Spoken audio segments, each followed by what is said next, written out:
Well, hello there. How is everyone? I hope you're all well. You amazing, beautiful, wonderful people. It's Monday, baby. It's Monday. It's a new week. Marvelous, magnificent Monday.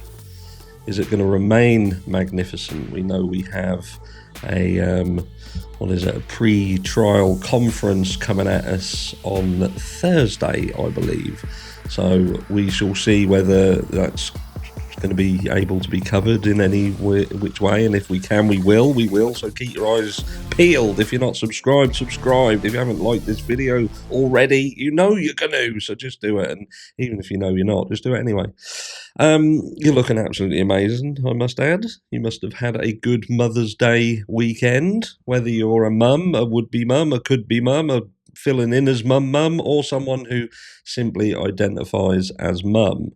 But we're going to get straight into the meat and potatoes this morning. I've got 3 videos coming today. I won't mention last night's live. I do apologise. That was kind of my fault. I didn't remember that I'd already set the live up because I was originally going to do it yesterday, but it was Mother's Day, so I thought, no, I'm going to give everyone the night off and do it tonight. I will be about tonight. But in this video, we're talking about the Dateline situation. They've obviously come out and said Maddy Mogen is most likely the target. They're still trying to push this Maddy Mogen being the target. But there's some issues with that. There's some issues, and I want to raise the issues. First issue is, you all remember Howard Blumberbuss. Now, Blumberbuss has made many statements around the Idaho 4 case, and some of them statements have simply been untrue. We know that he is a writer of stories, bedtime stories. He writes things that are not based in the realms of fact. He writes speculation, conjecture, fantasy. I'm surprised there's not elves and pixies around his Idaho 4 stories, but it is what it is. Not everything Howard Blumberbuss writes is fact. So I need to first of all take you back here, because we know Howard Blumberbuss was involved in the Dateline hit piece stroke comedy skit. And it was him who, I don't think he was the original person, but explosive new book claims to reveal target of Idaho murders and how suspect Bryan Kohberger's family grew suspicious of him before his arrest. This was going back to June 2024. An explosive new book claims Bryan Kohberger had a single target the night he allegedly murdered 4 Idaho college students, and that his family had suspected him before his arrest. Kohberger, 29, was not on a random killing spree, but intended to target only Maddy Mogen when he entered the Moscow house in November 2022. I'm not going to read any more of that. It's just to give you some background to kind of, especially if you're a guilter, to make you understand that, look, there's people around this crime who are simply, they don't belong in the realms of fact givers. They deserve to be categorically placed in the fantasy world where they speak about things that maybe, could be, perhaps weren't, who knows. So I was talking to a police officer, and they raised a concern that I've had since the start, and I'm sure that some of you out there who are willing to, to not just think what you're being told by mainstream media is anything other than their version of events. It's their job to convict. It's their job to put together a story. They get evidence, they bring that evidence forward, and ultimately it will be, and it should be, the courts that decide, the jury decides whether somebody is guilty beyond a reasonable doubt. The burden of that lies solely and firmly at the feet of the prosecution, and that's how it should be. This trial by media simply shouldn't be a thing, but we know it is. Innocent until proven guilty should be, but we know it ain't.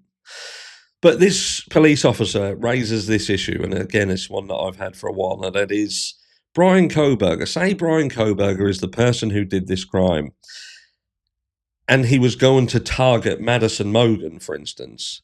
Well, you would think that there would have to be something in the background that would be a connection between Bryan Kohberger and Maddy Mogen. There would be some kind of footprint somewhere. But to date, we have these things that I believe at this stage we could consider fact based on what we've heard inside the courtroom. And that is to do with Bryan Kohberger not stalking the victims, not having anything to do with the victims in terms of social media, searching social media, looking at them on social media. And that is something that I struggle with. Now, Dateline wants to come forward and say that Bryan Kohberger had pictures of girls on his social media or Snapchat, whatever it was, or Instagram, where he'd been looking and liking at pictures. And they tried to push this, and some of them were even friends of the victims. And I think to myself, it's a fucking college town, and his place is also a college town. So you've got two next to each other, close knit areas that are both got the universities, many thousands of students across them. So it would be very, very hard, I think, to find girls and boys in these areas who have absolutely no connection social media wise between them. Do you know what I mean? It's so Bryan Kohberger was liking pictures, whatever he was doing, and there is still no connection apart from this. Oh, some of them were friends of the victims. And again, I would like to state that that is not fact. That is not something that we've heard via court documents. That is just something that we've heard via Dateline. So it's whether you want to conclude that what Dateline says is absolute fact, or they could be entertaining possibilities like Howard Blunderbuss. He is a possibility, and they want to entertain what he has to say, which proves, and I think could be stated as fact, that they're willing to push the envelope somewhat and take into consideration what somebody who is not a truth writer has to say about this crime. And has very recently been called out for seemingly just flat out lying. But this is the bit that really needs to be rammed home. And that is, I've said before, so Bryan Kohberger, with respect of 1122 King Road, Dateline and the way that they presented their hit piece would lead you to believe that Bryan Kohberger was within 100 yards or 100 feet of the property. But that was very clever verbiage that they used, because that does not indicate anything to those who are willing to listen.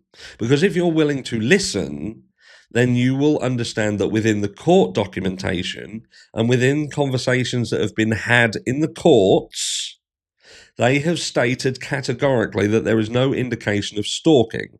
Now, if Bryan Kohberger had been within 100 yards of this property on more than 20 occasions, I think that would be classed as stalking, surveillance, whatever.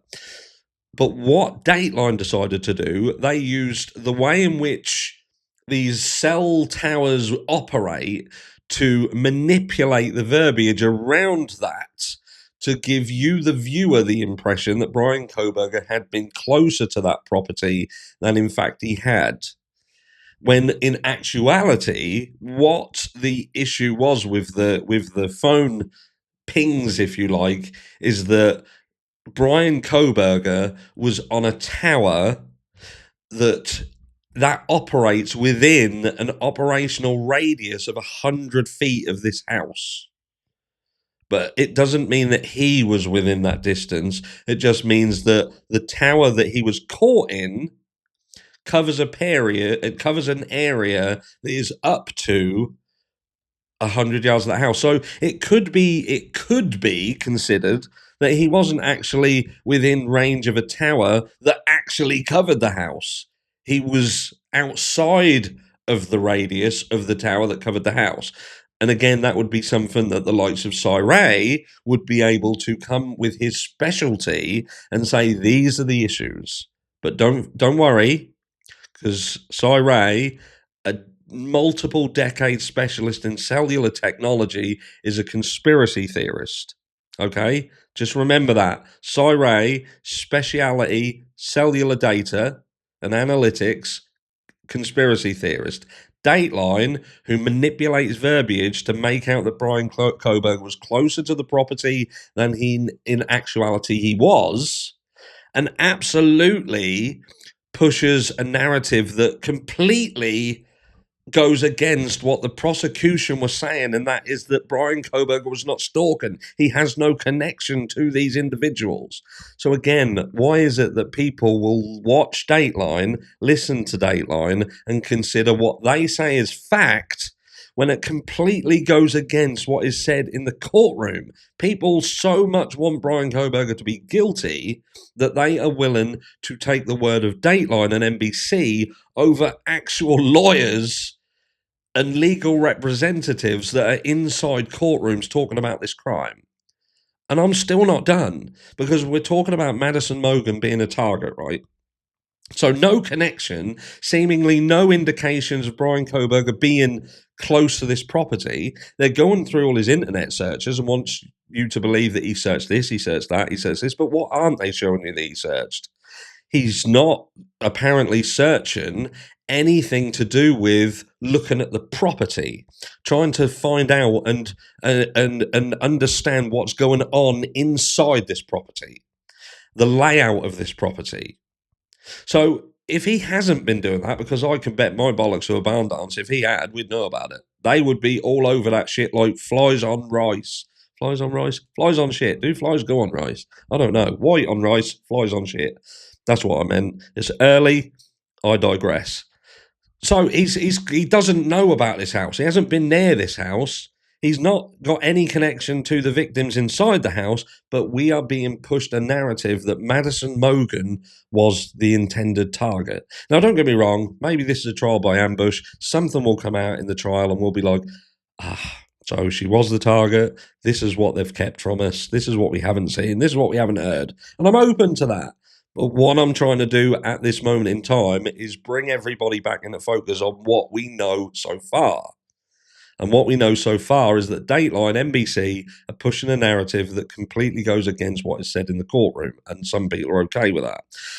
And with respect of Target and Maddy Mogen, what would somebody need to know about Target and Maddy Mogen? Well, they'd need to know information about the property. Do I need to get into this property via breaking in? Do I need to break in, force a lock, pick a lock? Is this house unlocked?